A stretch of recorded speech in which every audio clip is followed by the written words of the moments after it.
My new property has a sinkhole. I was warned when I purchased this house that there was a repaired sinkhole in the back of the 40-acre property. This was a good thing in my mind. Repaired sinkholes rarely open back up, and they lead to a discount since everyone's so horrified by the thought of a sinkhole swallowing them up in their sleep. So I paid the $60,000 down payment I'd been saving for some time. I planned to live in the house and put an RV park on the property in about a year's time once all the permits went through. Everything was fine until 6 months in when the sinkhole started to reopen. I found its concrete cap in pieces. It shouldn't have happened. Poor quality concrete, I guessed, or maybe the shifting ground had cracked it. Whatever the case, my lawyer said I had to fill it in again and fence the area off, lest I be liable for any idiot who trespasses onto my property and falls in despite the glaring signs reading, "Sinkhole, Danger," and "Private Property, Trespassers will be shot." Besides, I had to make sure the sinkhole was taken care of before I could even think about opening the RV park. I called a different company than the one that did the initial cap, and they came out and recapped the sinkhole.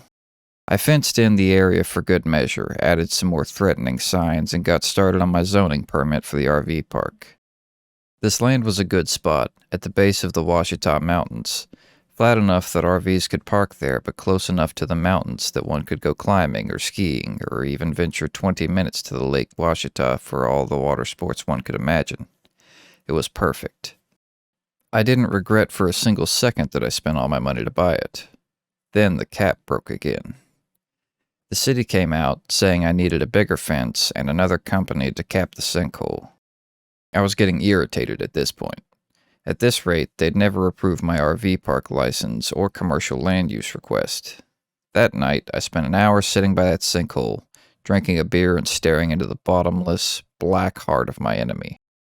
I wasn't afraid of it. Maybe I should have been, but I wasn't. Most of the concrete had fallen into the hole. I could see some of it sticking out of the hole's sides, which was expected. I squinted, mildly intoxicated, and crawled closer to the hole. I could hear what sounded like water running as I lowered myself to the ground. There was something on the shattered concrete, like scratches in groups of 3. I got a bad feeling. It made me think of what my pastor always said about demons, marking things in 3s to mock the Holy Trinity. I knew demons weren't real, or I should have, but I couldn't stand staying close to that wretched hole.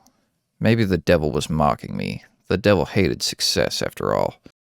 Once inside, I turned up the TV to drown out my thoughts.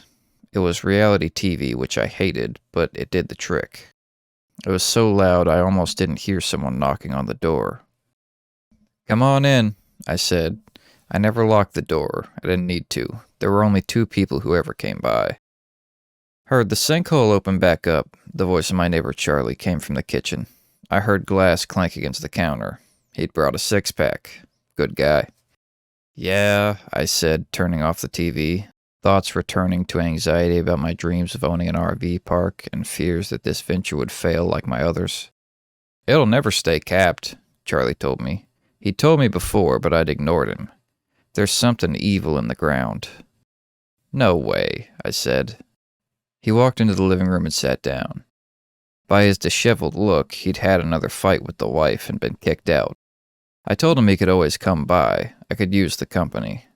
It could be very boring living here sometimes, with nothing to do but drink, smoke, and stare into a bottomless pit.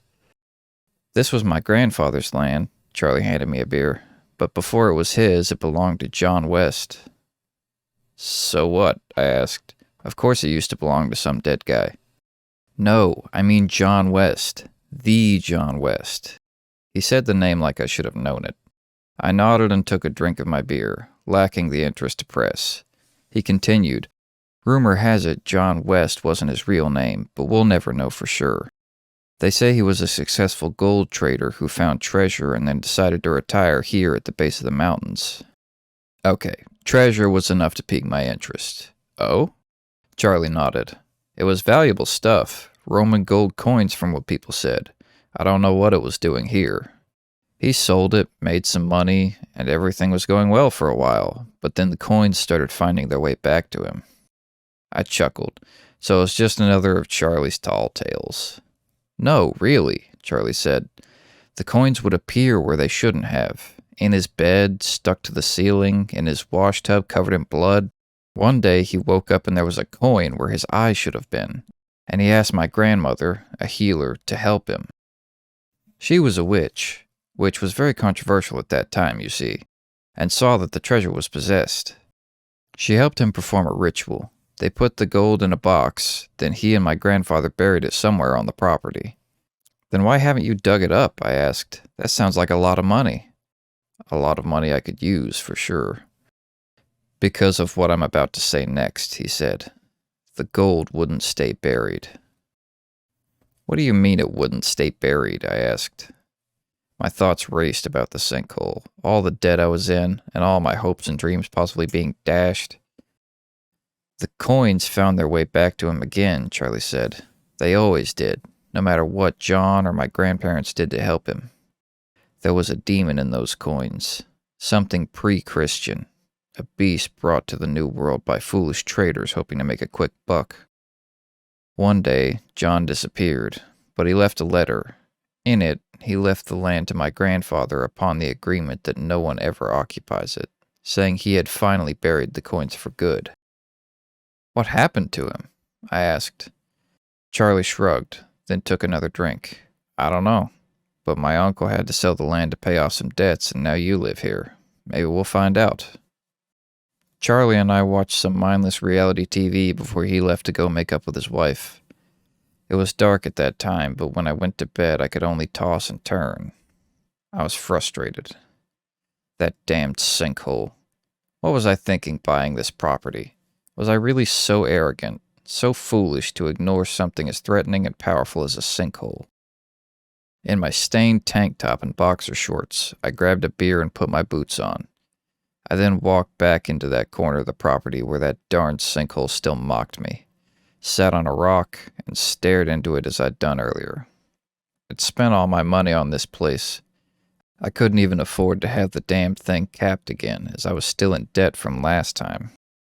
I sat there thinking that, cursed or not, I could have really used those coins.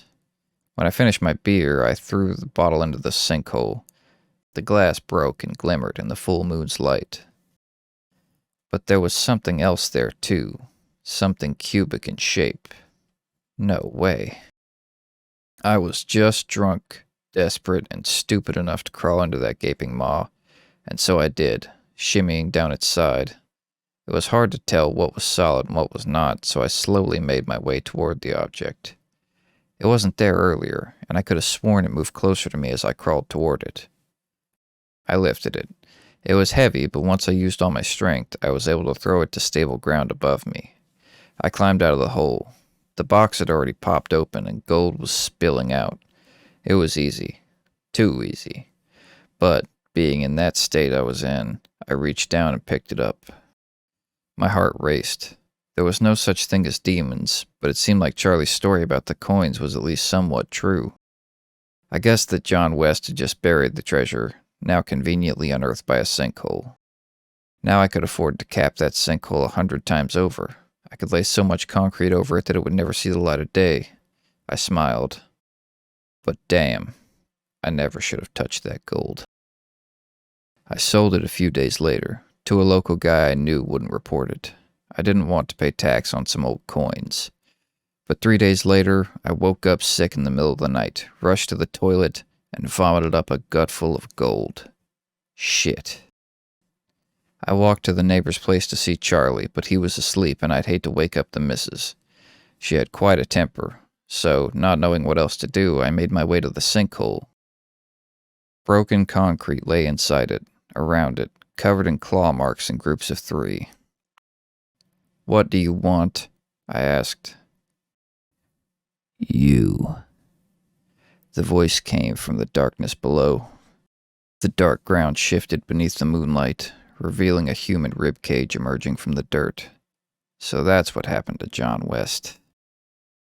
I find myself out there more often now, vomiting coins, pulling them out of my shoes, finding them in previously unopened beer bottles and soda cans.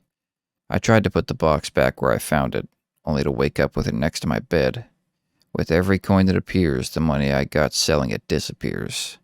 And now I'm trapped, alone, and broke. And I know that any day now, I'll end up in that hole alongside those wretched coins and the man once known as John West.